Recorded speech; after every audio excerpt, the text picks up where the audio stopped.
So many of you have heard about the terrible snows in Spain. I thought you might like to take a quick look and see just how bad it is. As you can see, it's quite deep. And out here walking with my dog, Ernie. He's having great fun, though he is having some difficulty. And you can see here the panorama, just how bad it is. Incredible, absolutely incredible. So there you go.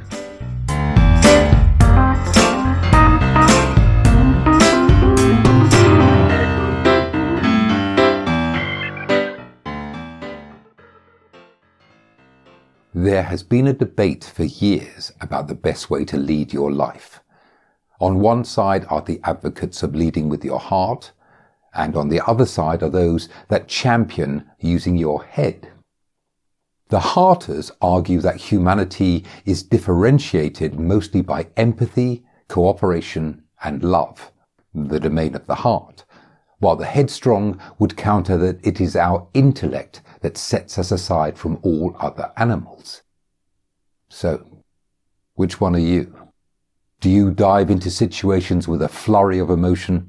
Or are you the stoical type that always weighs up the pros and cons before taking a leap? I am not suggesting that you have to be one or the other. We are all a mix of the two, and on any scale from black to white, reality always lies in the grey areas.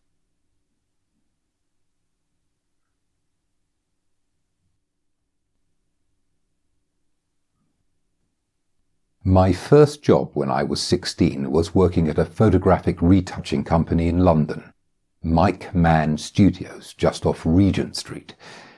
This was 1976, when photographs for advertising, record covers and book jackets were physically retouched by hand. In the mid-70s, personal computers and Photoshop were firmly in the domain of science fiction. My job as a trainee was to travel on the underground around London to collect and deliver artworks. I spent my days clambering around beneath the streets of the bustling city, lugging one of those huge flat portfolio carriers that contained the large artworks. London was not an alien world to me, as I had been born there, and although we had moved out into the country when I was quite young, we had visited the capital many times. But now that I spent every weekday trudging the city's streets, details that the day visitor easily missed quickly came into sharp focus. It seemed to me that almost every doorway and bench was home to a bedraggled wretch. Had there always been so many homeless people, I wondered? I had never noticed them before, and as a cosseted teenager, sadly, I wasn't even aware of their existence. As the days passed by, I found it increasingly difficult to do my job. My reaction to all those street-dwelling shipwrecks was intolerable sadness. If I carried on like this, I knew my inexperienced heart would break. It occurred to me that the simple solution to a problem is to solve it. However difficult and whatever the personal cost, a good human being has only one decent choice: to fix whatever is broken. But although this sounded like a very grown-up attitude for a spotty 16-year-old, this method simply does not work if it is not within your power to do it. I may have been naive about many things, but I wasn't stupid enough to think I could eradicate London's homeless problem. But something had to be done. I couldn't keep on pounding the streets, becoming more and more depressed every day. However, it was also true that I was in no position to help.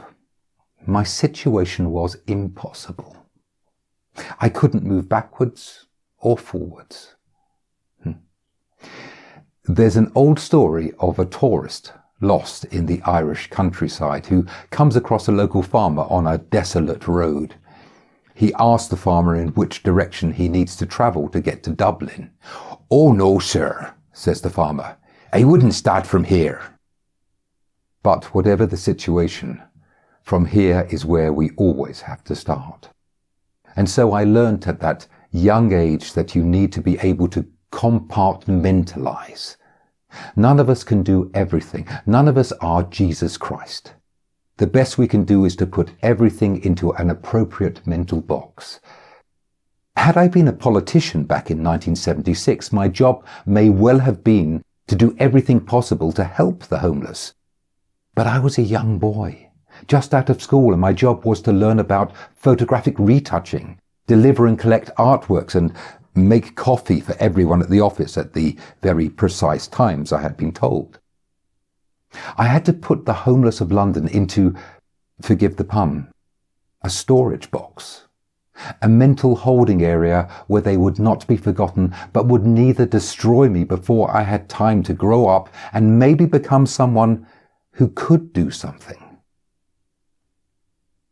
It seems to me that our hearts are where we live, our socio-political centre, but our heads must be our administrative capital. We need to put the gifts that life sends our way into the appropriate place within us, or else we run the risk of ending up a useless emotional wreck, or a cold fish, so deeply frozen that we become incapable of feeling anything. Your heart tells you who you are. Your head tells you how to get there.